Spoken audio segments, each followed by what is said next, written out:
नमस्कार विद्यार्थी मित्र मैत्रिणींनो, केसागर पब्लिकेशनच्या केसागर करिअर अकॅडमी युट्यूब चॅनलवरती तुमचं पुन्हा एकदा स्वागत आहे। सीटेट परीक्षेसाठी आपण इथं previous year question paper lecture series घेत आहोत केसागर पब्लिकेशन तर्फे। आय होप तुम्हाला या लेक्चर सिरीजचा फायदा होत असेल। आणि इथं आपण ज्या पुस्तकामधून हे क्वेश्चन पेपर्स घेत आहोत त्या पुस्तकाचं वैशिष्ट्य जर तुम्ही बघितलं तर डेफिनेटली तुमचा जो मराठी भाषेचा पेपर आहे या पेपरमध्ये तुम्ही खूप चांगला स्कोर करू शकता, लक्षात घ्या। तर इथं तुम्हाला सीटेट संपूर्ण मराठी भाषा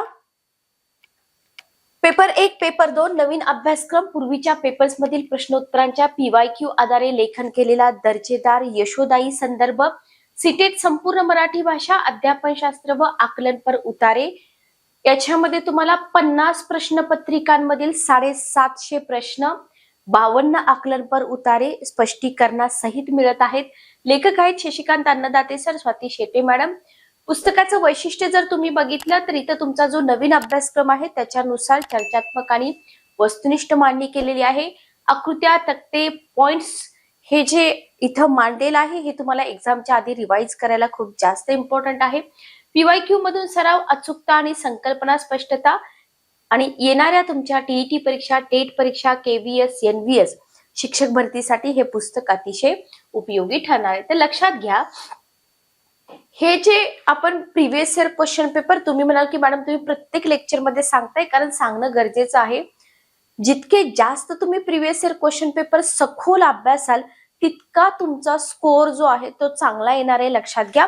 तर या पुस्तकासोबतच आपलं आणखी एक पुस्तक इथं आलेलं आहे, ते म्हणजे सीटेट मराठी भाषा 21 आदर्श सराव प्रश्नसंच। आता लक्षात घ्या, जेव्हा आपण प्रिव्हियस इयर क्वेश्चन पेपर अभ्यासतो खूप चांगलं सतत रिव्हिजन आणि हे जे 750 प्रश्न तुम्ही सखोल अभ्यासले आणि एक्झामला जायच्या आधी याच्यामध्ये जे तुम्हाला आदर्श प्रश्नसंच आहेत हे जर तुम्ही टाइम लावून सोडवले, लक्षात घ्या टाइम लावून, अगदी एक्झामचं टेम्परामेंट कसं असतं त्या पद्धतीनं, तर 100% तुमचा रिझल्ट येईल, लक्षात घ्या। कारण previous year question paper plus mock test जे म्हणतो आपण, प्रॅक्टिस टेस्ट, या जर तुम्ही दिला तर टाइम मॅनेजमेंट होऊन जाईल आणि तुमच्या लक्षात पण येईल की आपला अभ्यास कितपत इथं कंप्लीट झालेला आहे। सो प्रॅक्टिस साठी तुम्ही हे आदर्श सराव प्रश्नसंच घेऊ शकता, जे स्वाती शेटे मॅडम यांनी लिहिलेलं आहे। अगदी 157 रुपयाचं पुस्तक आहे, पण इथून तुमचा टाइम मॅनेजमेंटचा जो इश्यू आहे ना तो खूप चांगला सॉल्व्ह होऊन जाईल, ठीक आहे, ओके। तर आता आजच्या सेशन मध्ये आपण या पुस्तकामध्ये जे आपलं पहिलं पुस्तक आहे सीटेटचं PYQचं, त्याच्यामध्ये घटक कशा प्रकारे दिलेत ते बघणार आहोत, ठीक आहे। याच्या आधी मी तुम्हाला दाखवलेलं आहे एक्सप्लेनेशन कसे दिलेत, पॅसेजेस कशा प्रकारे सोडवून दिलेले आहेत, प्रत्येक क्वेश्चनचं एक्सप्लेनेशन दिलंय का। तर सेशन स्टार्ट करायच्या आधी चॅनलवर नवीन असाल तर चॅनलला सबस्क्राईब करा, बेल नोटिफिकेशन ऑन करा, म्हणजे लेक्चरच्या ज्या नोटिफिकेशन आहेत त्या तुमच्यापर्यंत वेळेवर पोहोचतील। डायरेक्ट ऑफिशियल वेबसाईट वरती तुम्ही पोहोचता, डिस्क्रिप्शन बॉक्स मध्ये पुस्तकाची लिंक दिली आहे, purchase link, log in register करून घ्या, पेमेंट करा। कॅश ऑन डिलिव्हरीचा ऑप्शन नसतो, कारण आपलं पुस्तक 7 ते 8 दिवसात तुम्हाला मिळून जातं, ठीक आहे, ओके। काही अडचण आली तर मला कमेंट बॉक्स मध्ये विचारा, मी तुमच्या मेसेजचा रिप्लाय देईन। चला आता याच्यामध्ये बघा, या पुस्तकामधले क्वेश्चन पेपर तर आपण बरेच बघितले आणि अजून पण बघणार आहोत, लक्षात घ्या। याच्यामध्ये तुम्हाला जे घटक आहेत ना, जसं की मी तुम्हाला हे बुक रिव्ह्यू दिला होता, बुक रिव्ह्यू मध्ये इंडेक्स पण मी एक्सप्लेन केली होती, ठीक आहे। फक्त आता बघायचं हे आहे की घटक कशा पद्धतीनं पुस्तकामध्ये कंप्लीट केलेले आहेत, मांडणी कशी आहे, ठीक आहे, ओके। तर 10वा घटक इथे एक डेमो म्हणून आपण घेतोय बघा। हा 10वा घटक तुमचा आहे अध्ययन अध्यापनाची साधने, पाठ्यपुस्तक आणि प्रयोगशाळा। हा घटक एक डेमो इथे आपण घेत आहोत। अशा पद्धतीचे सगळे घटक पुस्तकामध्ये कव्हर केलेले आहेत, लक्षात घ्या। आता पुस्तकाची मांडणी जर तुम्ही बघितली तर अतिशय फ्रेश अशी सुंदर मांडणी आहे पुस्तकाची। याच्यामध्ये पहिलाच मुद्दा तुम्हाला दिलेला आहे बघा, दृकश्राव्य साधने, ठीक आहे, ओके, क्लिअर। आणि पुस्तकामध्ये आता हे आपले विद्यार्थी प्रिय लेखक आहेत शशिकांत अन्नदाते सर। तर बघा, सरांच्या जर पुस्तकाचं तुम्ही वैशिष्ट्य बघितलं तर इथं तुम्हाला अगदी बेसिक टू ऍडव्हान्स सगळं कंटेंट एकत्र मिळून जातं, ठीक आहे, ओके। जसं की बघा, दृकश्राव्य साधने, अध्ययन अध्यापन परिणामकारक करण्यासाठी ज्या साधनांचा वापर केला जातो त्यांना दृकश्राव्य साधने म्हणतात. ठीक आहे, म्हणजे इथे डायरेक्ट तुम्हाला दृकश्राव्य साधनांचे वर्गीकरण दिलंय का नाही, आधी तुम्हाला डेफिनेशन दिली. भले तुम्हाला माहित असू द्या नसू द्या, पण बेसिक टू ऍडव्हान्स सगळं कंटेंट तुम्हाला पुस्तकामध्ये प्रॉपर मिळून जातं. ठीक आहे, ओके. त्याच्यानंतर तुम्हाला दिलेलं आहे की इथं सूक्ष्म अध्यापनातील दृकश्राव्य साधनांचे वर्गीकरण. ठीक आहे, ओके. तर या साधनांवरती तुम्हाला क्वेश्चन येऊ शकतो, जसं की दृक साधने आहेत. आता हे डीएड बीएड मध्ये सगळ्यांना होतं, त्याच्या काही मध्ये नवीन नाहीये, पण रिव्हिजन करणं खूप जास्त गरजेचं आहे.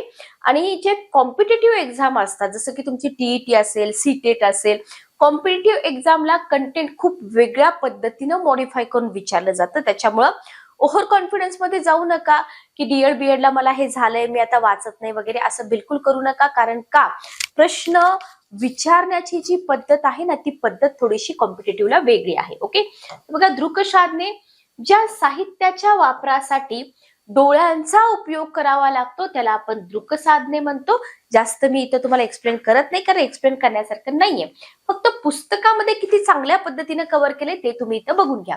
श्राव्य साधने ज्या साहित्याच्या वापरासाठी कानांचा उपयोग करावा लागतो त्यांना श्राव्य साधने म्हणतात. ओके, आणि दृकश्राव्यमध्ये इथं तुम्हाला कान आणि तुमचे डोळे दोन्हीचा वापर करावा लागतो, त्यांना दृकश्राव्य साधने असं म्हणतात. ठीक आहे, ओके.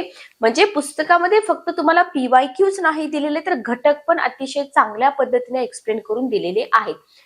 एकाच पुस्तकामध्ये इतकं सगळं मिळत असेल तर रिव्हिजनला जे तुमचे लास्ट डेज असतात एक्झामचे, तिथं रिव्हिजनला तुम्हाला किती सोपं जाईल, लक्षात घ्या. पुनर्वर्गीकरण, बघा इथं पुन्हा वर्गीकरण तुम्हाला दिलेलं आहे, हेही लक्षात ठेवा. तर याच्यामध्ये तुम्हाला दृकश्राव्य साधनांचे प्रक्षेपित आणि अप्रक्षेपित असंही वर्गीकरण केलं जातं. आता दृकश्राव्य हे लक्षात ठेवायला सोपं आहे, इव्हन तो इझी लेवलचा क्वेश्चन होतो, पण मॉडरेट टू डिफिकल्ट लेवलचा क्वेश्चन जर विचारायचा झाला अध्यापनाच्या साधनांवरती, तर तुम्हाला प्रक्षेपित अप्रक्षेपित वरती क्वेश्चन बनू शकतो. जसं की प्रक्षेपित साधने ज्या साधनांच्या सहाय्याने चित्रे किंवा इतर माहिती प्रक्षेपित केली जाते त्यांना प्रक्षेपित साधने असं म्हणतात. ठीक आहे, ओके. आणि ज्या साधनांचा वापर अत्यंत सुलभ, सहज, सोपा असतो त्यांना अप्रक्षेपित साधने म्हणतात. आणि लक्षात ठेवा की अध्यापनामध्ये प्रक्षेपित का अप्रक्षेपित साधनांचा जास्त वापर होतो, तर शेवटचं सेंटेन्स नेहमी केअरफुली वाचत चला. अध्यापनामध्ये अप्रक्षेपित साधनांचा वापर जास्त असतो प्रक्षेपित पेक्षा. ठीक आहे, ओके, क्लिअर. नेक्स्ट क्वेश्चन बघा, नेक्स्ट कंटेंट बघा. अध्ययन अनुभव शंकू. तुम्ही डीएड असेल, टेट असेल, टीईटी असेल, ह्या जर एक्झाम दिल्या असतील, ठीक आहे, तर तुम्हाला अध्ययन अनुभव शंकूवरती क्वेश्चन रिपीट झालेले दिसून येतील. तर इथं अमेरिकेच्या ओहियो स्टेट युनिव्हर्सिटीचे प्राध्यापक एडगर डेल, तर एडगर डेल यांनी संशोधन करून अध्ययन अनुभवाच्या शंकूची मांडणी केली. सगळ्यांना माहिती आहे एडगर डेल यांचा शंकू म्हटलं जातं. तर यांनी काय केलं बघा, आता हे सगळ्यांना कॉमन आहे, आपण काय लक्षात ठेवायचंय, एडगर डेल यांनी प्रत्यक्ष जीवनानुभव, व्हेरी व्हेरी इम्पॉर्टंट, अध्ययनाचा सर्वश्रेष्ठ मार्ग असल्याचं प्रतिपादन केले. ठीक आहे, ओके. आता तुम्हाला इतका सिंपल तर क्वेश्चन येणार नाही की अध्ययन अनुभव शंकू कोणी मांडणी केली वगैरे, अजिबात नाही. ठीक आहे, पण तुम्हाला यांनी अध्ययनाचा सर्वश्रेष्ठ मार्ग कोणता सांगितला याच्यावरती मात्र क्वेश्चन बनू शकतो. ठीक आहे, त्याच्यामुळे लक्षात ठेवा की प्रत्यक्ष जीवना अनुभव हा अध्ययनाचा सर्वश्रेष्ठ मार्ग असल्याचं प्रतिपादन केलेलं आहे. तर अशा पद्धतीनं कंटेंट खूप चांगल्या पद्धतीनं पुस्तकामध्ये मांडून दिलंय. आता हा जो शंकू आहे अतिशय सुंदर पद्धतीनं पुस्तकामध्ये तुम्हाला दिलाय, बघून घ्या. एडगर डेल यांचा शंकू. याच्यामध्ये आता हा शंकू तुमच्यासाठी नवीन नाहीये, फक्त सिक्वेन्स जो आहे तो सिक्वेन्स लक्षात ठेवा, कारण क्रमावरती क्वेश्चन विचारायची स्पर्धा परीक्षांमध्ये पद्धत आहे. जसं की तुम्हाला खालून वरती, वरून खालती, वरून खालती तर चुकीचा क्रम विचारतच नाही, लक्षात घ्या. जिथे विचारायचंय तिथे विचारतात. इथं तुम्हाला परिणामकारकता, व्यक्ती कशी शिकते, आणि जसं की प्रत्यक्ष जीवनानुभव, प्रत्यक्ष वस्तुदर्शन, व्यक्तिगत प्रात्यक्षिके, शैक्षणिक सहली. आता याच्यावरती जर एकदमच डिफिकल्टी लेवल जर वाढली तर काय करू शकतात माहिती का, जसं की राज्यसेवा परीक्षा वगैरे असतात ना, ही डायग्राम देऊन याच्यामध्ये तुम्हाला एखादा हा जो पॉइंट आहे हा पॉइंट ब्लँक ठेवतील किंवा 2 पॉइंट ब्लँक ठेवतील आणि इथं उत्तर काय येईल अशा पद्धतीने क्वेश्चन तुम्हाला विचारले जाऊ शकतात. सो हा जो शंकू आहे एडगर डेल यांचा, हा तुम्हाला व्यवस्थित माहित असला पाहिजे. ठीक आहे, ओके, क्लिअर. तर एडगर डेल यांनी अध्ययन करण्यामध्ये कशाचा वापर अत्यावश्यक सांगितलं? ज्ञानेंद्रियांचा वापर जो आहे ना तो त्यांनी अत्यावश्यक सांगितलेला आहे. ठीक आहे, एडगर डेल यांनी अध्ययन करण्यामध्ये ज्ञानेंद्रियांचा वापर जो आहे ना अत्यावश्यक असल्याचं सांगितलं. त्यांनी ज्ञानेंद्रियाद्वारे व्यक्ती कशी शिकते, किती शिकते याचं प्रमाण पण सांगितले, लक्षात घ्या. तर एडगर डेल यांनी प्रमाण सांगितलेलं आहे का? सांगितलेलं आहे, लक्षात घ्या. आणि ह्या प्रमाणावरती पण तुम्हाला क्वेश्चन बनवू शकतो. ओके, हे जे प्रमाण इथं दिलंय या प्रमाणावरती पण तुम्हाला क्वेश्चन बनवू शकतो. जसं की डोळा, त्याचं कार्य काय आहे? दृक पाहणे. कान, श्रवण ऐकणे. त्वचा, स्पर्श ज्ञान. नाक, गंध ज्ञान. जीभ, रसज्ञान. हे आपल्याला माहितीये, पण शिकण्याचं प्रमाण किती आहे बघा. डोळा 83% शिक्षण आपण डोळ्याद्वारे करतो, बरोबर. कान 11%, त्वचा 3.5%, गंध ज्ञान 1.5 आणि जीभ 1%. तर हा चार्ट तुम्हाला पुस्तकामध्ये अशा पद्धतीने मांडून दिलेला आहे, त्याच्यामुळं लक्षात ठेवायला सोपं जातं. ठीक आहे, ओके, क्लिअर. नेक्स्ट बघा, व्यक्तीच्या स्मरणाचं प्रमाण पण दिलेलं आहे. व्यक्तीच्या स्मरणात किती राहतं? तर इथं प्रमाण आपल्याला वरती दिलं ज्ञानेंद्रियाचं. जर तुम्ही श्रवण करताना तर ते 20% स्मरणात राहतं. जे तुम्ही डोळ्यांनी पाहताय ते 30% स्मरणात राहतं. जे कथन करतो 80%, आणि आपण जे बोलतो, लिहितो, कृती करतो 90%. ठीक आहे, तर इथं तुम्हाला कम्पेअर करून विचारलं जाऊ शकतं बरं का. स्ट्रेट फॉरवर्ड क्वेश्चन येत नाहीत. ठीक आहे, त्याच्यामुळे असं समजू नका की मी हे आहे असं लक्षात ठेवतो, अजिबात नाही. तुम्हाला श्रवण आणि दृकचं कम्पेअर केलं जाईल. ठीक आहे, कॉम्प्लिकेटेड क्वेश्चन बनवले जातील, कॉम्प्लिकेटेड वाक्यरचना बनवली जाईल, टाइम कन्झ्युमिंग क्वेश्चन बनवले जातील. ओके, त्याच्यामुळे कम्पेअर करायला शिका. प्रत्येक पॉइंट दुसऱ्या पॉइंटशी कम्पेअर करायला शिका. ठीक आहे, ओके. नेक्स्ट बघा, इथे तुम्हाला दृकश्राव्य साधने अतिशय सुंदर पद्धतीनं असा एक चार्ट तुम्हाला पुस्तकामध्ये दिलेला आहे, बघून घ्या. फ्लो चार्ट म्हणतात त्याला. जसं की मी म्हटलं होतं, पुस्तकाचं हे वैशिष्ट्य आहे. फ्लो चार्ट वगैरे एक्झामच्या लास्टच्या डेज मध्ये रिव्हिजन करायला सोपं जातं. जसं की तुम्हाला दृक साधनांमध्ये पुन्हा प्रक्षेपित साधने, अप्रक्षेपित साधने, प्रक्षेपित मध्ये हार्डवेअर, सॉफ्टवेअर. ठीक आहे, पण आपण काय बोललो की शिक्षणामध्ये, अध्ययनामध्ये, अध्यापनामध्ये जे काय असेल ते असेल, अप्रक्षेपित साधनांचा वापर जास्त होतो. तर लक्षात घ्या, अप्रक्षेपित साधनांमध्ये कोणती साधने येतात? आरेखित, स्थिर चित्रे, बोर्ड्स, त्रिमिती चित्रे, बाहुली, नाट्य. ठीक आहे, आरेखित मध्ये बघा, आता हे का म्हटलं आपण की जास्त वापर करतो? नकाशे आपण दाखवतो, आलेख दाखवतो, तक्ते, पोस्टर, साकृत्या, व्यंगचित्रे, छापील साहित्य, बरोबर. स्कूल टाइम मधले दिवस आठवा. स्थिर चित्रामध्ये सपाट चित्रे, फोटोग्राफ, फ्लॅश कार्ड, फ्लिप पुस्तके, चित्रपट्टी. ओके, बोर्ड मध्ये साधा फलक आहे, गुंडाळ फलक, पॅनल फलक आहे, बुलेटिन फलक, चुंबकीय फलक. ठीक आहे, त्याच्यानंतर त्रिमितीमध्ये प्रतिकृती आहेत, पृथ्वीचा गोल आहे, प्रत्यक्ष वस्तू आहेत, वस्तू नमुने आहेत, त्रिमिती दृश्य आहेत, ऑक-अप्स आहेत. ठीक आहे, ओके. बाहुली नाट्यामध्ये दोरीवरील बाहुल्या, हाताने करावयाच्या बाहुल्या. तर म्हणून आपण म्हटलं की अप्रक्षेपित साधनांचा वापर जास्त होतो. कारण का? प्रक्षेपित साधनामध्ये काय येतं बघा, हार्डवेअर, सॉफ्टवेअर.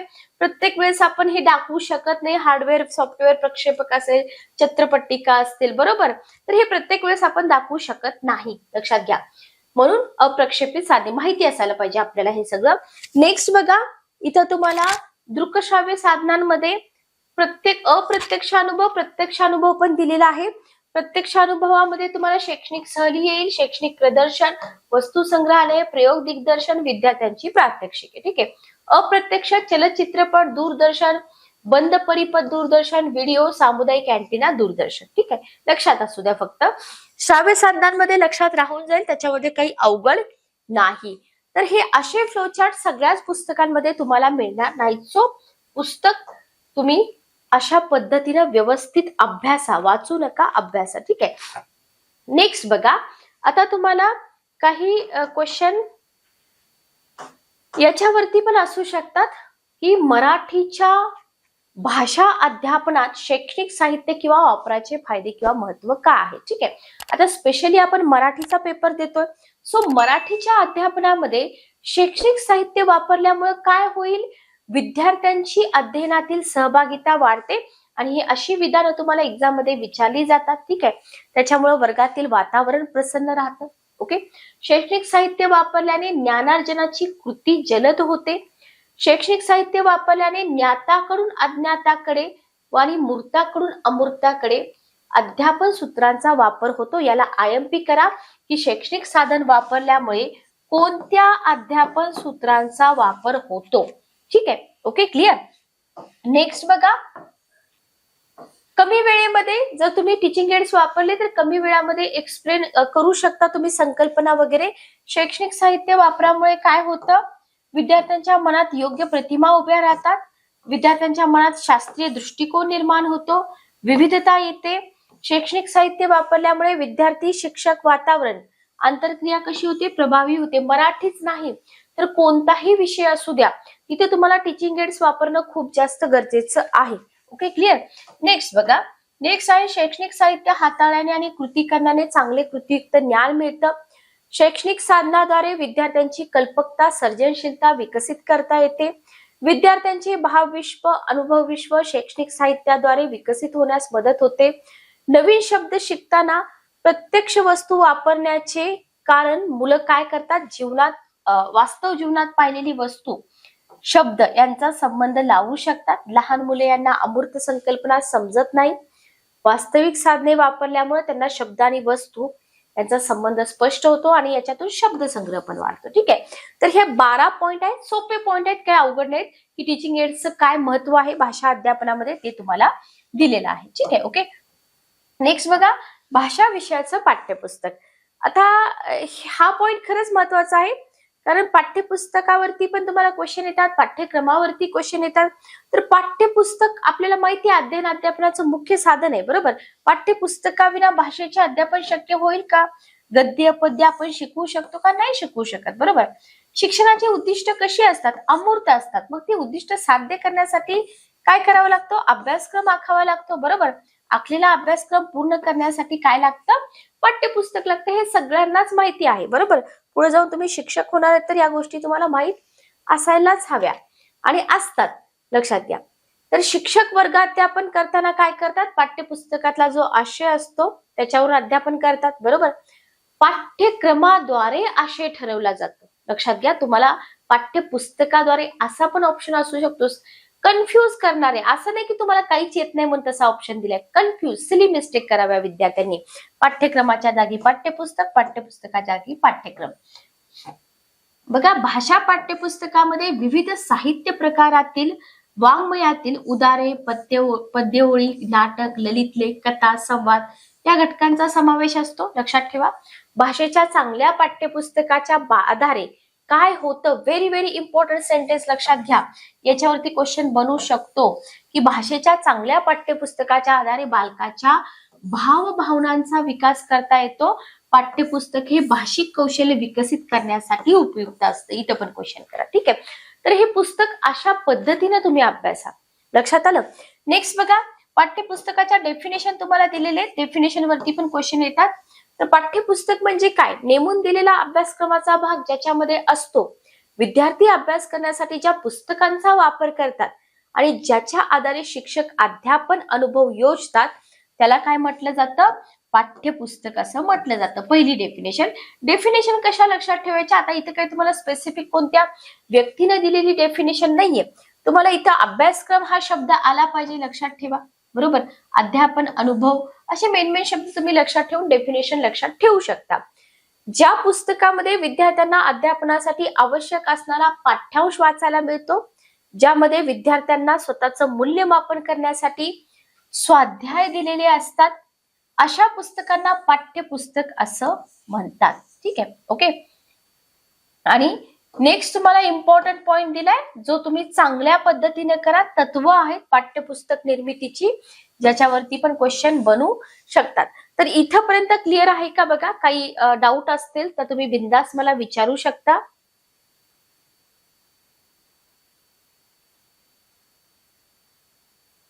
ओके. बघा, पाठ्यपुस्तकातील घटकांचा आशय कसा पाहिजे? उद्दिष्टापर्यंत पोहोचणारा पाहिजे, बरोबर. पाठ्यपुस्तक निर्मितीचं तत्व आहे. पाठ्यपुस्तकातील आशय फक्त वयोगट बघून निवडावा का मानसशास्त्र आणि वयोगट बघून निवडावा? ठीक आहे. साहित्यातील विविध प्रकार विद्यार्थी भाषिक कौशल्यांचा विकास होण्यासाठी त्याच्यामध्ये समाविष्ट असावेत. पाठ्यपुस्तकातील आशयास अनुसरून विविध उपक्रम स्वाध्याय पाहिजे. घटक जे आहेत विद्यार्थ्याच्या जीवनाशी निगडीत असावेत. पाठ्यपुस्तकाचा कागद चांगल्या दर्जाचा, सहजासहजी न फाटणारा, कारण ते पुस्तक वर्षभर वापरायचं असतं विद्यार्थ्याला. पाठ्यपुस्तकात आशय अनुसरून चित्रे असावीत. अक्षरांचा आकार मोठा असावा. पाठ्यपुस्तकाची बांधणी मजबूत टिकावी असावी. मुखपृष्ठ मलपृष्ठ आकर्षक असावं, भडक नसावं. आशयातील अचूकता सुसंगतता असावी. भाषा साधी सोपी असावी आणि अभ्यासक्रमातील गाभाभूत घटकांचा समावेश असावा. टोटल 12 तत्व तुम्हाला दिलेली आहेत. लक्षात ठेवा, पाठ्यपुस्तक निर्मितीची तत्व लक्षात ठेवली पाहिजेत. इझी लेवलचा क्वेश्चन आला तर आपले मार्क्स तिथं जाता कामा नये. ठीक आहे, ओके, क्लिअर. बघा नेक्स्ट, बघा पुढची तत्व बघा. इथं आपण 12 तत्व कंप्लीट केली. नेक्स्ट तत्व आहे पाठ्यपुस्तक निर्मितीचं. सॉरी, झूम करायचं ना आपल्याला. ओके, बघा तर भाषिक कौशल्य विकसित होण्यासाठी विविध उपक्रम स्वाध्याय पाहिजे. लेखकाची ओळख, साहित्य, शब्दसंपदा समावेश पाहिजे. पाठ रंजक आणि चांगले संस्कार करणारे असावेत. व्याकरणाचा परिचय दिला पाहिजे. मराठीच्या बोलींचे पाठ देखील समाविष्ट पाहिजेत. पाठांची निवड करताना त्यातून विविध मूल्य आणि संविधानातील मानवी मूल्य जोपासले पाहिजेत. अवांतर वाचनासाठी त्यात संदर्भ पुस्तकं पण सुचवली पाहिजे. विद्यार्थ्यांना आवड लागेल. भाषा अभ्यासामध्ये भर घालण्यासाठी त्याच्यामध्ये अर्थ सौंदर्य, ग्रामीण शब्द, आशय सौंदर्य, मनोरंजनातून सहज भाषा शिक्षण होईल असे पाठ असावे. बघा पाठ्यपुस्तक निर्मितीची तत्व भाषेशी रिलेटेड आहेत, त्याच्यामुळे ही तत्व लक्षात ठेवणं तुमचं काम आहे. Okay, clear. चला नेक्स्ट पॉइंट आपण कंटिन्यू करूया. जस्ट 1 मिनिट थांबा. भाषा प्रयोगशाळा. चला नेक्स्ट पॉइंट बघा, भाषा प्रयोगशाळा. तर याच्यामध्ये विज्ञान प्रयोगशाळा, संगणक प्रयोगशाळा याप्रमाणे भाषिक कौशल्याचा विकास करण्यासाठी भाषा प्रयोगशाळा असणं पण गरजेचं आहे. भाषा विषयाच्या प्रयोगशाळेत विविध कृतींद्वारे बालकामध्ये विविध भाषिक कौशल्यांचा विकास करतो. क्वेश्चन करा की भाषा प्रयोगशाळेचं इम्पॉर्टन्स काय आहे. बरोबर, तर काय होतं, जर भाषा विषयाच्या प्रयोगशाळा असतील ना तर तिथं विविध कृतींद्वारे बालकांमध्ये विविध भाषिक कौशल्यांचा विकास करता येतो. भाषा प्रयोगशाळेत डोळे व कान याच्या मदतीने काय होतं, भाषिक कौशल्यांचा विकास करता येतो. कृतीयुक्त आनंददायी पद्धतीनं भाषा शिकणं आणि भाषा प्रयोगशाळेमधून हे शक्य होऊन जातं. लक्षात घ्या, ठीक आहे. तसेच विद्यार्थी आपल्या स्वयंगतीनं आपल्या क्षमतेनुसार भाषिक कौशल्य विकसित करण्यासाठी काय करू शकतात, भाषा प्रयोगशाळेचा वापर इथं शिक्षकांच्या मार्गदर्शनाखाली करू शकतात. तर 4 ते 5 पॉइंट आहेत भाषा प्रयोगशाळेवरती. लक्षात ठेवा, कारण तिथं तुम्हाला विविध कृती, भाषिक कौशल्य असे शब्द आले तर कन्फ्युजन व्हायला नको. ठीक आहे, ओके. भाषा प्रयोगशाळेतील साहित्य आणि प्रशिक्षणाचं स्वरूप कसं असलं पाहिजे. तर बघा भाषा प्रयोगशाळेमध्ये तुम्हाला अक्षरांचे, शब्दांचे कार्ड, वाक्यपट्ट्या, विविध तक्ते, शाब्दिक खेळ, भाषिक खेळ, साहित्य, रेडिओ, संगणक, टेप रेकॉर्डर, शैक्षणिक सीडी, व्हीसीडी, इंटरनेट, त्याच्यानंतर lingua phone cassette, web camera, phone संच, ध्वनिफिती, तर हे जे अपडेटेड साहित्य आहे ना ते उपलब्ध पाहिजे. भाषा प्रयोगशाळा याच्यामध्ये आपलं उच्चारण कौशल्य विकसित करण्यासाठी भाषा तज्ञ व्यक्तीचं मार्गदर्शन पण उपलब्ध असलं पाहिजे. लक्षात ठेवा. आणि त्याचप्रमाणे इतर तज्ञांचं सुद्धा इथं ऑनलाईन मार्गदर्शन घेण्याची सोय पण असली पाहिजे. भाषा प्रयोगशाळेमध्ये ध्वनिमुद्रण पुन्हा पुन्हा ऐकून आपल्या उच्चारणात सुधारणा घडवून आणावी. इथं तुम्हाला श्रवण, उच्चारण, स्वराघात, ताल, स्वराचा चढ उतार या गोष्टींची शास्त्रशुद्ध माहिती व कौशल्य विद्यार्थ्यात विकसित करता येतं. ठीक आहे, ओके. तर हे पॉइंट्स लक्षात ठेवा. त्याच्यानंतर भाषा प्रयोगशाळेचे फायदे तुम्हाला विचारले जाऊ शकतात. तर आपल्याला माहिती काय होईल, तर उच्चारणामुळे काय होतील, विद्यार्थ्यांच्या चुका ते स्वतः दुरुस्त करू शकतील. बरोबर, स्वतःच्या सोयीनं तो भाषा प्रयोगशाळेचा उपयोग करेल आणि आपली भाषिक कौशल्य विकसित करू शकेल. ठीक आहे. विद्यार्थी भाषेतील प्रमाणित उच्चार ऐकू शकतो, त्यातून योग्यरित्या संवाद साधण्याची शैली विकसित होते. विद्यार्थी तज्ञांच्या मार्गदर्शनाखाली आपल्या भाषिक कौशल्यांचा विकास भाषा प्रयोगशाळेमध्ये करू शकतो. ठीक आहे. अध्ययन साहित्याची रचना विद्यार्थी वयोगटानुसार असल्यामुळे काय होईल, विद्यार्थी आपल्या भाषा स्तराचा अंदाज घेऊन आवश्यक त्या क्षेत्राचा विकास करण्यासाठी प्रयत्न करतो. ओके. विद्यार्थी त्याच्या स्वतःच्या गतीने शिकू शकतो, आत्मविश्वासाने बोलू शकतो. प्रयोगशाळेत विद्यार्थी आपल्या भाषिक कौशल्यांच्या विकासाचे मूल्यांकन करू शकतो. ठीक आहे. तर हे छोटे छोटे पॉइंट्स आहेत जे तुम्ही भाषेशी रिलेटेड लक्षात ठेवले पाहिजेत. याच्या हा झाला तुमचा 10वा घटक. 11वा घटक पण तुम्हाला इथं खूप सुंदर पद्धतीने दिलेला आहे, तोही मी एक्सप्लेन करते. इथं तुम्हाला 11वा घटक जो आहे तो घटक तुम्हाला नैदानिक चाचणी, उपचारात्मक अध्यापन याच्यावरती आहे. आता इथे बघा, नैदानिक चाचण्यांवरचे थोडस कंटेंट आपल्याला अवघड वाटतं, बोर वाटतं, पण पुस्तकामध्ये खूप चांगल्या पद्धतीने मांडलंय. तर भाषा विषयाचं अध्यापन करताना शिक्षकांना अनेक अडचणी अनुभवायला येतात. बरोबर. अध्यापन करताना अनेक विद्यार्थ्यांना शैक्षणिक अडचणी समजून येतात. बरोबर. ओके. अशा वेळी विद्यार्थ्यांना अध्ययन अध्यापनात येणाऱ्या समस्यांचं निदान करून काय केलं पाहिजे, उपाय योजना करणं खूप जास्त गरजेचं आहे. लक्षात घ्या. ठीक आहे. त्याच्यामुळं शिक्षकाचं अध्यापन प्रभावी होण्यास मदत होतं या सगळ्या गोष्टीमुळं. मग इथं समस्यांचं निदान म्हटलंय. समस्यांचं निदान. तर समस्यांचं निदान, तर निदान हा आपण म्हणतो की नाही, एखाद्या रोगाचं निदान झालं. बरोबर. तर निदान हा शब्द वैद्यकशास्त्रातील आहे. रोगाचं निदान करणं म्हणजे त्याच्यावरचा उपचार करणं आवश्यक असतं. बरोबर. ओके. रोग जरी एकच दिसत असला तरी त्याच्या मागची कारणं अनेक असू शकतात आणि रोगाची सूक्ष्मपणे इथं कारण शोधून काढणं म्हणजे काय करायचं, निदान करायचंय. लक्षात घ्या बरं का. आणि भाषा विषयाचं पण तसंच आहे. Excuse me. भाषा विषयाचं पण तसंच आहे.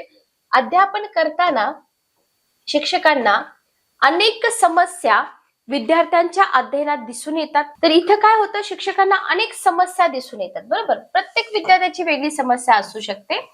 विद्यार्थ्यांना शुद्ध लेखन करता येत नाही, पहिली समस्या. बरोबर. ऱ्हस्व दीर्घ इकार आणि उकार देताना चुका होतात, दुसरी समस्या. वाचन लेखन विषयक अनेक अडचणी, तिसरी समस्या. मग शिक्षक ह्या ज्या समस्या आहेत ना, या समस्या ज्या आहेत त्याची बारकाईनं कारण शोधणं शिक्षकांसाठी महत्वाचं असतं. आणि जेव्हा मराठीचं अध्यापन करतो शिक्षक, आता तुम्ही अध्यापन करणार आहात, विद्यार्थी का मागे पडतो तुम्ही विचार करणार. बरोबर. विद्यार्थी नेमक्या कोणत्या चुका करतात, त्या चुका का होतात. बरोबर. याचं निदान करून चुका किंवा उणिवा दूर करणं हे शिक्षकांचं काम असतं. आणि यालाच काय म्हटलं जातं, यालाच म्हटलं जातं शैक्षणिक निदान. किती चांगल्या पद्धतीने तुम्हाला कॉन्सेप्ट दिली आहे बघा, की शैक्षणिक निदान म्हणजे काय. बरोबर. कारण निदान ही वैद्यकशास्त्रातील संज्ञा आहे, पण आपल्याला इथे शिक्षणशास्त्राशी रिलेटेड पॉइंट्स बघायचे आहेत. तर शैक्षणिक निदानाची कारणं सापडल्यावर त्याच्यावरती उपाय शोधून काढणं आवश्यक असतं. लक्षात घ्या. आणि त्याच्यानुसारच अध्यापन करावं लागतं. अशा अध्यापनास उपचारात्मक अध्यापन असं म्हणतात. त्याच्यावर निदान झाले आणि त्या उणिवा दूर करण्यासाठी पुन्हा अध्यापन करायचंय, त्याला म्हटलं जातं उपचारात्मक अध्यापन. ओके. मराठी भाषा विषयामध्ये श्रवण, भाषण, वाचन, लेखन या कौशल्य, कविता गायन, अभिव्यक्ती, व्याकरण इत्यादी बाबतीत विद्यार्थ्यांच्या असणाऱ्या समस्या समजून घेऊन उपाययोजना करण्यासाठी नैदानिक आणि उपचारात्मक अध्यापन करण्यात येतं. तर का केलं जातं नैदानिक आणि उपचारात्मक अध्यापन, मराठी भाषा विषयाशी रिलेटेड इथं चाललाय आपला मुद्दा, लक्षात ठेवा. ठीक आहे. ओके. क्लिअर. नेक्स्ट बघा,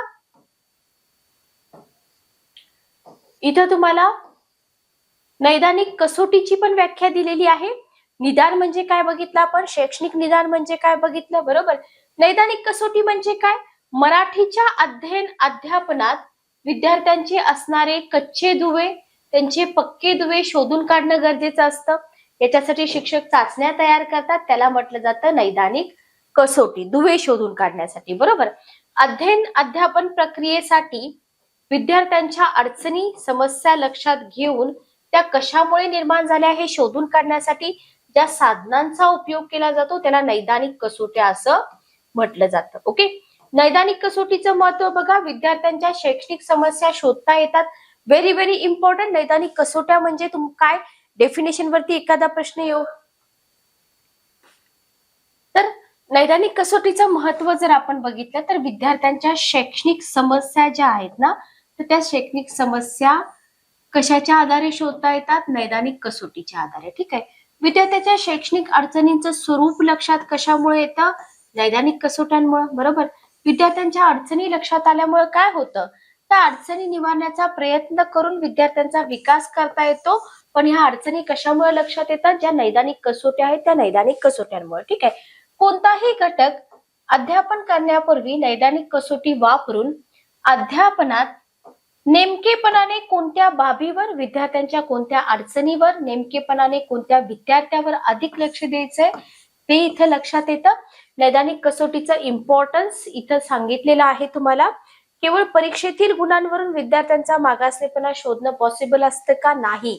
एखादा विद्यार्थी एखाद्या विषयात किंवा विषयातील कोणत्या घटकात कच्चा आहे, का कच्चा आहे हे शोधण्यासाठी नैदानिक चाचणी उपयुक्त ठरते. ठीक आहे, ओके, क्लिअर. नेक्स्ट बघा, नैदानिक व प्रावीण्य चाचणी. डिफरन्स तुम्हाला दिलाय इथं की नैदानिक चाचणी. आता इथं हा डिफरन्स देण्याच्या आधी तुम्हाला नैदानिक चाचणी म्हणजे काय सांगितलेलं आहे सरांनी पुस्तकामध्ये. नैदानिक चाचणीचे फायदे तुम्हाला सांगितलेले आहेत. ओके, आणि मग तुम्हाला डिफरन्स दिलेला आहे की नैदानिक चाचणीचा विचार करता असं दिसून येतं की तिला विशिष्ट असं स्वरूप आढळून येत नाही, त्याच्यामुळं प्रमाणित करता येत नाही. ठीक आहे, ओके. मात्र विद्यार्थी कुठे चुकतात हे समजून घेण्यासाठी मात्र ही जी चाचणी आहे ही चाचणी अतिशय गरजेची आहे. तर त्याची पॉझिटिव्ह बाजू निगेटिव्ह बाजू पण सांगितलेली आहे. ठीक आहे, ओके. पण प्रावीण्य चाचणीचा काय फायदा असतो बघा, तर ही जी प्रावीण्य चाचणी असते ना, प्रावीण्य चाचणी विद्यार्थ्यांचे एखाद्या विषयामधलं प्रभुत्व किती आहे हे पाहण्यासाठी तयार केली जाते. म्हणजे तुम्हाला नैदानिक कसोटी, नैदानिक चाचणीचं महत्व तुम्ही सगळं शिकताय. याचा अर्थ असा नाही की तुम्हाला स्ट्रेट फॉरवर्ड नैदानिक चाचणीवरती क्वेश्चन येईल, अजिबात नाही. तुम्हाला नैदानिक चाचणी आणि या ज्या प्रावीण्य चाचण्या आहेत याच्याशी कम्पेअर करून क्वेश्चन विचारले जाणार की काय डिफरन्स आहे बाबा दोन्ही मधला. तर प्रावीण्य चाचणी कशासाठी आहे? विषयामधलं प्रभुत्व किती आहे हे पाहण्यासाठी. बरोबर, त्या विद्यार्थ्यांची शैक्षणिक प्रगतीची तुलना करता येते प्रावीण्य चाचणीद्वारे. ओके, मग आता इथं तुम्हाला प्रॉपर डिफरन्स सरांनी चार्ट मध्ये दिलेला आहे. नैदानिक चाचणी, प्रावीण्य चाचणी याच्यामधला फरक काय आहे बघा. तर नैदानिक चाचणी जी असते ती विद्यार्थ्यांच्या चुकांवर लक्ष केंद्रित करता येतं. बरोबर, विद्यार्थ्यांची अचूकतेवर लक्ष केंद्रित करता येतं. बघा, प्रावीण्य अचूकतेवर लक्ष केंद्रित करते, नैदानिक चुकांवर लक्ष केंद्रित करते. ओके, नैदानिक चाचणीचा उद्देश काय आहे? अडचणी शोधणं विद्यार्थ्याच्या. प्रावीण्य चाचणीचा उद्देश काय आहे? प्रगतीचं मापन करणं. ओके, नैदानिक चाचण्या विद्यार्थ्यांना काय समजत नाही आणि विद्यार्थी कुठं चुकतात याच्यासाठी असतात. पण प्रावीण्य चाचण्या विद्यार्थ्यांना काय समजतं याचा अंदाज घेण्यासाठी असतात. लक्षात घ्या, या चाचण्यांचा उपयोग उपचारात्मक अध्यापनासाठी केला जातो. उपचारात्मक अध्यापन म्हणजे काय हे शिकवले मी तुम्हाला. आणि प्रावीण्य चाचण्याचा उपयोग मूल्यमापनासाठी. किती सुंदर कंटेंट दिलंय बघा. हे जर तुम्ही प्रॉपर हायलाइट करून पुस्तक सतत रिवाइज केलं तर सीटेट मराठी भाषा पेपर तुमच्यासाठी अवघड राहणार नाही. उपचारात्मक अध्यापनाची संकल्पना इथं सेपरेटली दिलेली आहे बघा. विद्यार्थ्यांना सतत भेडसावणाऱ्या अडचणी दूर करायच्यात, त्याच्यासाठी जे अध्यापन केलं जातं त्याला म्हटलं जातं उपचारात्मक अध्यापन. विद्यार्थ्यांना अध्ययनाची उद्दिष्ट साध्य करण्यासाठी ज्या अडचणी येतात त्या अडचणी दूर करण्यासाठी जे अध्यापन केलं जातं त्याला म्हटलं जातं उपचारात्मक अध्यापन. बरोबर, याची पण तत्व आहेत उपचारात्मक अध्यापनाची. काय आहेत बघा तत्व. आधी तुम्हाला उपचारात्मक अध्यापन ही संकल्पना काही नैदानिक कसोटीसारखी फार डिफिकल्ट नाहीये, सोपी संकल्पना आहे. पण याची तत्व जर तुम्ही बघितली ना, बघा, जेव्हा आपण तत्व अभ्यासत असतो तेव्हा कायम लक्षात ठेवा त्याची डेफिनेशन उपचारात्मक अध्यापनाची. तर उपचारात्मक अध्यापन करताना कोणत्या तत्वांचा समावेश असावा? तर उपचारात्मक अध्यापन करण्यापूर्वी काय केलं पाहिजे? नैदानिक कसोटीद्वारे समस्या जाणून घेतल्या पाहिजेत. लक्षात आलं? निदान आणि कारणांची निश्चिती झाली तरच तुम्ही उपचारात्मक अध्यापन करू शकता, बरोबर. आणि त्याचं वर्गीकरण करायचंय आणि मग अडचणी दूर करण्यासाठी अध्यापन करायचंय. विद्यार्थ्यांच्या अडचणी दूर करून त्यांच्यात कॉन्फिडन्स बिल्ड करायचा आहे. ओके, हे आहे उपचारात्मक अध्यापनाचं तत्व. लक्षात ठेवा. पुढचं तत्व बघा की प्रत्येक विद्यार्थ्याच्या समस्या त्याच्या मागची कारण सेम असतील का? नाही, वेगवेगळी असणार आहेत. त्याच्यामुळं त्याला अनुसरून उपाययोजना केल्या पाहिजेत. अध्यापनातील काही संकल्पना समजण्यात अडचणी असतील तर त्याच्या कॉन्सेप्ट आहेत त्या पुन्हा पुन्हा समजावून सांगाव्या लागतात, बरोबर. सर्वसामान्य वर्गात विद्यार्थी संख्या अधिक असते. शैक्षणिक अडचणी असणाऱ्या विद्यार्थ्यांना स्वतंत्र वेळेत वर्ग घेऊन काय केलं पाहिजे? उपचारात्मक अध्यापनाद्वारे समस्या दूर कराव्यात. उपचारात्मक अध्यापनात शैक्षणिक साहित्याचा वापर गरजेचा असतो. लक्षात घ्या, प्रभावी ठरतं. आणि उपचारात्मक अध्यापनापूर्वी विद्यार्थ्यांचे केलेले निदान बरोबर आहे की नाही याची पुन्हा खात्री करून त्यास अनुसरून उपचारात्मक अध्यापन करावे. ठीक आहे, ओके, क्लिअर. नेक्स्ट आहे बघा, नैदानिक आणि उपचारात्मक अध्यापनाच्या पायऱ्या. तुम्हाला याच्यावरती क्वेश्चन बनवू शकतो. ज्याच्या पायऱ्या आहेत त्या तुम्हाला विचारल्या जातील की नैदानिक आणि उपचारात्मक अध्यापनाच्या पायऱ्या काय आहेत.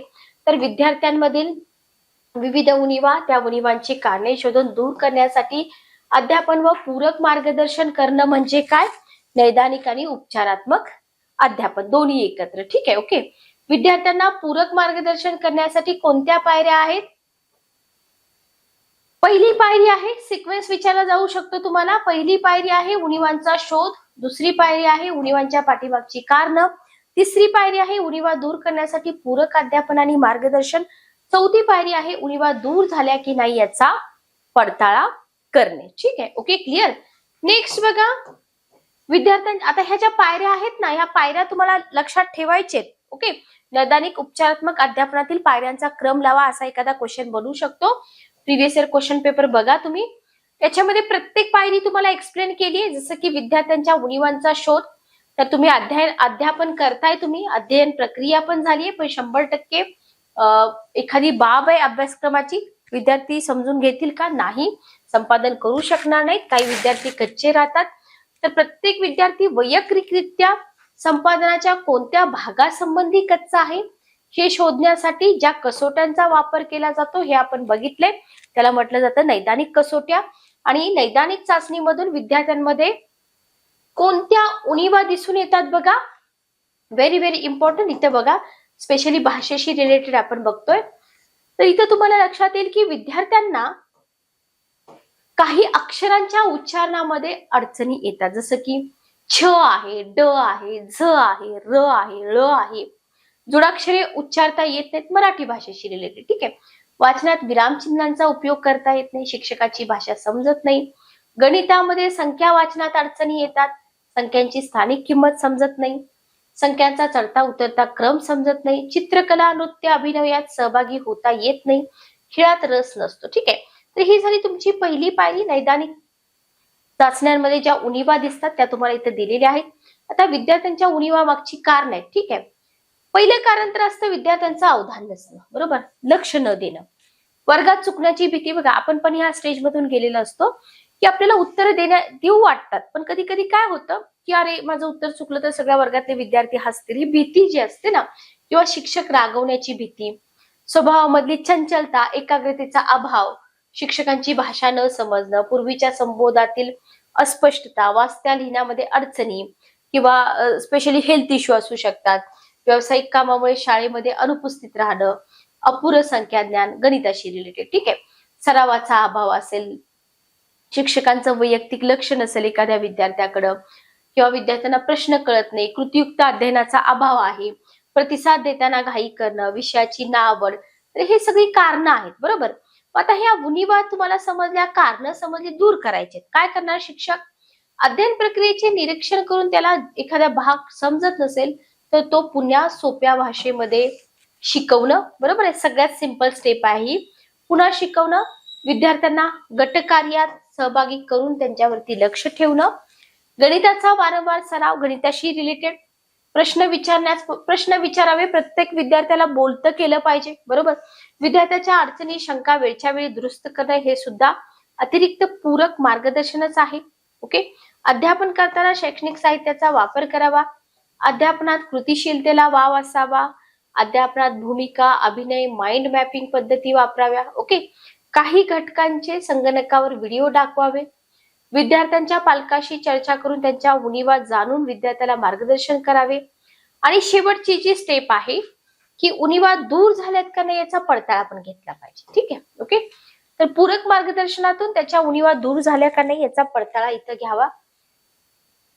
झाल्या नसल्यास पूरक मार्गदर्शन जे आहे ते पुन्हा पुढे तसंच चालू ठेवावं. ठीक आहे. ओके. तर हे होते आपले 2 घटक जे आपण या पुस्तकामधून तुम्हाला एक्सप्लेन केलेत. ओके. सीटेट 2024 चा पेपर आपण याच्या पूर्वीच घेतलेला आहे. तर ही अशा पद्धतीची आपल्या पुस्तकाची इंडेक्स आहे, बघून घ्या. या इंडेक्स मधले 2 घटक मी घेतलेले आहेत.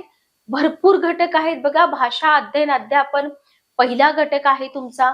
ठीक आहे. त्याच्यानंतर तुम्हाला इथं पियाजे व्यगोत्स्की स्किनर सिद्धांत असेल. ठीक आहे. तर खूप चांगल्या पद्धतीने हे पुस्तक जे आहे पुस्तक डिझाईन केलेलं आहे. हे जस्ट डेमो लेक्चर्स तुम्हाला मी दिलेले आहेत. तर सगळा सिलेबस अशा पद्धतीने व्यवस्थित कव्हर करण्यासाठी 50 प्रश्नपत्रिका 750 क्वेश्चन सोडवण्यासाठी आपल्या केसागर पब्लिकेशनच्या ऑफिशियल वेबसाईट वरती तुम्हाला हे पुस्तक मिळतंय. डिस्क्रिप्शन बॉक्स मध्ये जावा. परचेस लिंक दिलेली आहे. त्या परचेस लिंक वरून तुम्ही पुस्तक परचेस करू शकता. सोबतच जे नवीन पुस्तक आले रिव्हिजन साठी तर तेही तुम्ही परचेस करू शकता. आपली ही जी डेमो लेक्चर सिरीज आहे ही चालूच राहील. तर लेक्चरच्या ज्या नोटिफिकेशन तुम्हाला मिळणार आहेत जर तुम्ही चॅनलला सबस्क्राईब केलं तरच मिळतील. चॅनलला सबस्क्राईब करा, बेल नोटिफिकेशन ऑन करा. तुम्हाला लेक्चरच्या नोटिफिकेशन वेळेवर पोहोचतील.